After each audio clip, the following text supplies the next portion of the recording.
Hello everyone, welcome to our Timeless Oracle reading. Our oracle card for today belongs to the Into the Lonely Woods Oracle by Lucy Cavendish and illustrated by Dan May. Now, the card for today is entitled Your Truth is Powerful. When we try to look at this person or this creature is smiling, and at the same time he or she has a very unique hairstyle, and there are creatures that are drawn to this creature. There's a certain happy energy in in this big creature that other creatures are drawn to him or to her. Now, when we were born into this realm, all of us are unique. We hold a certain uniqueness that others do not have. But during our growing years, in order to adjust or adapt ourselves into the society, especially in order to be able to adapt to those whom we consider as important in our life, we in one way or another modify who we are in order to adapt to the expectations of the people around us, most especially those whom we consider important to us. Now, as we grow up, it depends on how we grew up. Some of us sometimes try to adjust to the expectations of others to a point where sometimes we go to a certain extreme wherein we lose who we truly are and we end up becoming somebody others wanted us to be. When we undergo that kind of change, in a certain sense, we lose our uniqueness as a person, and oftentimes we find ourselves not truly happy.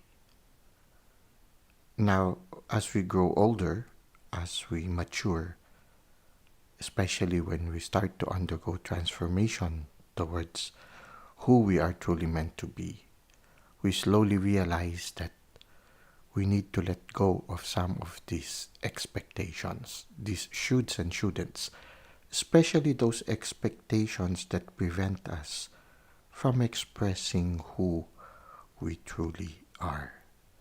So even if in the earlier years of our life we lose our uniqueness as a person, as we further mature in our life's journey, we slowly go back to the uniqueness that is you.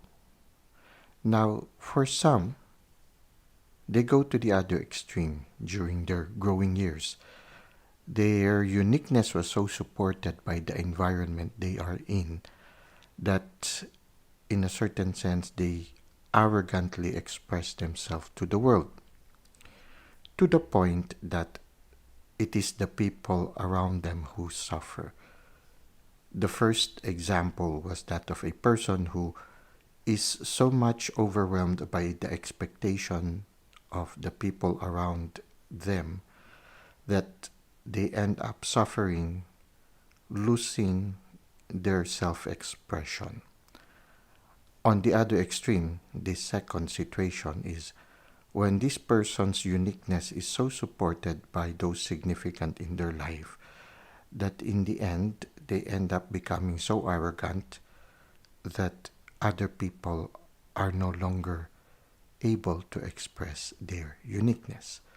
So these are those personalities who are dominant and controlling, that others also do not feel comfortable with them. The other extreme is that the first one is that the person is no longer happy because other people are controlling their life or dominating over them. The second example is that of the other person going into the extreme of dominating other people's life.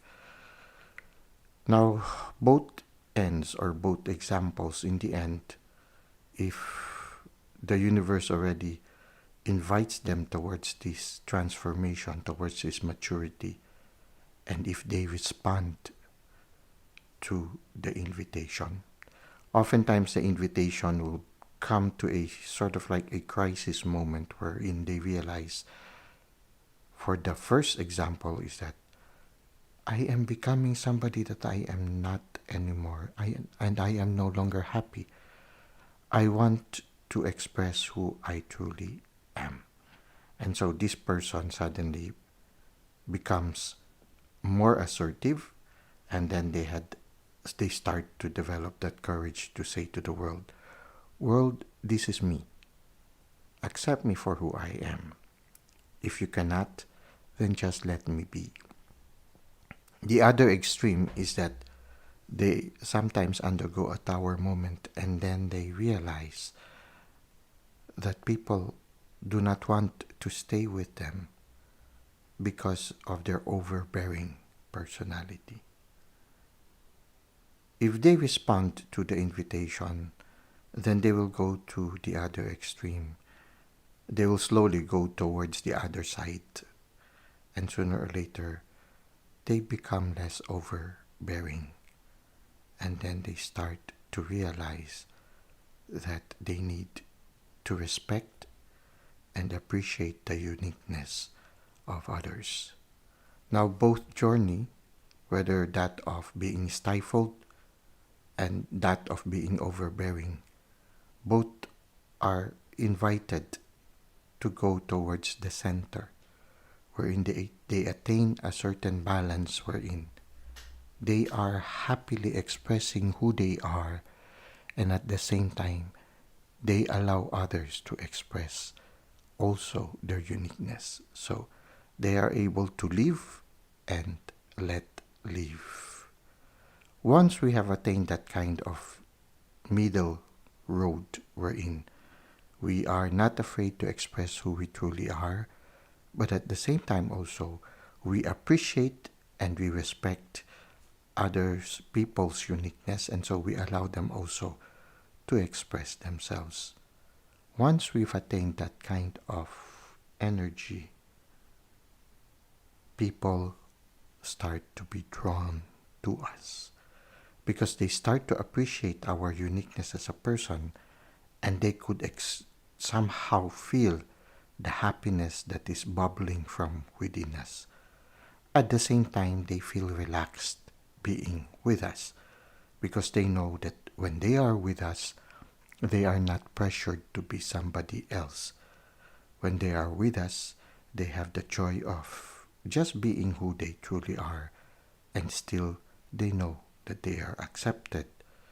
Even if they are in their quirkiest person, they know that in our midst, they are accepted and they are allowed to commit mistakes and to laugh at their own mistakes, just as they also enjoy being with us because we are also not afraid to commit mistakes and not afraid also to laugh at our own mistakes. And so here comes the picture that we see in this card, wherein this person is not afraid to have a very unique hairstyle and is not afraid to be happy. And that happiness, that positive energy that emanates from this creature invites other creature to be in their midst. They become an energy where other people or other creatures are drawn to, because somehow the energy is that of living and let living. It's a very inclusive energy where people are drawn because of the feeling of that unconditional love that emanates from the person. Unconditional love starts with the realization that you are loved in spite of who you are. And this love you experience from that divine within us, when we start to develop that awareness that we are not alone and that there's a divine that loves us no matter what, then we start to learn to love ourselves. And when we learn to love ourselves, we now have the courage to express who we truly are. And the self-love overflows wherein we also learn to love others, and we also want others to be able to express their unique self. And so we become sanctuaries for others, and other creatures are drawn to our happy, positive energy. So the challenge for us right now is to try to see where are we in our journey. Are we in the extreme wherein we are pressured by the expectations of others? Or are we into the other extreme wherein we are imposing and also pressuring others to be somebody who they are not? Or are we already in that process of transformation wherein we are going to the middle area, wherein we are learning to love ourselves and also learn to help others love themselves. So this is what we have for our Your Truth is Powerful.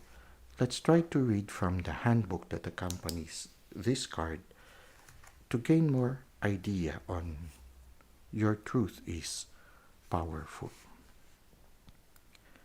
We are told so many lies. We are told that we must be with others and that they must love us for us to be worthy. So we bend and we twist the self to please the others, showing only glimpses of who we are in shadows and light. We never fully step out into the light to see who is drawn to the form we most truly are. Start by unbending and deepening the love of your own ways. Start with untwisting and cease to speak words that appease others and offend your soul. Then offer that level of care and desire for love to your own self. What could you become if you already loved who you are? So, the invitation of the card is, don't be afraid to be who you are meant to be. Don't be afraid to express your uniqueness as a person, but at the same time also learn to love and respect the uniqueness of others. Live and let live. Well, that's it for today. I hope you were able to gain some insights in this timeless oracle. Thank you for the likes and comments you've given to the channel. Thank you for subscribing. I hope to see you again soon. Until that time, may God continue to bless your ways.